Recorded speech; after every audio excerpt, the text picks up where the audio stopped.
A new US-Canada border deal meant to halt the flow of asylum seekers at unofficial border crossings will go into effect at midnight on Saturday. Migrants caught after that will be returned to an official border crossing, the country said on Friday.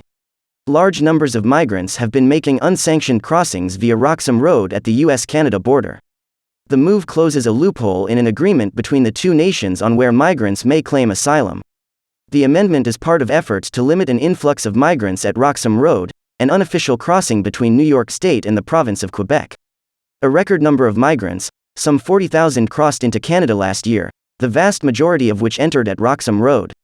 As part of the new deal, Canada will also create a new refugee program for 15,000 migrants fleeing persecution and violence in South and Central America, the Prime Minister's office, PMO, said.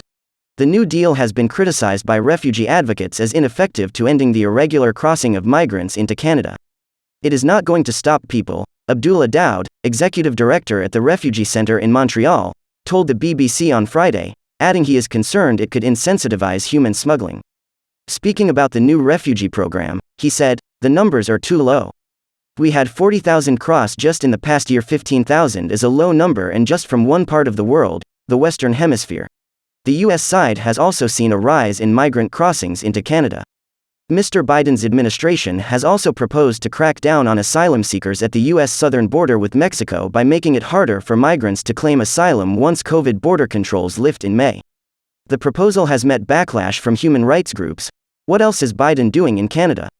The announcement of the border closings comes as President Joe Biden is in Ottawa, Canada, for 24 hours to discuss a series of economic, trade and immigration issues with his Canadian counterpart, Justin Trudeau. Security is heavy in Canada's national capital for the presidential visit. Police cruisers and officers can be seen circling the area around Parliament, and nearby streets have been closed to the public. While in Canada, the president has spoken of the importance of the deep economic ties and the defense alliances between the two nations, as well as their joint support for Ukraine. Also discussed was the ongoing instability in Haiti, where the economy is in crisis and gang violence and kidnappings have risen sharply. The US has pushed Canada to lead an international force to support security forces in the Caribbean country. On Friday, however, both Mr. Biden and Mr. Trudeau said they do not believe an intervention is the way forward at the moment.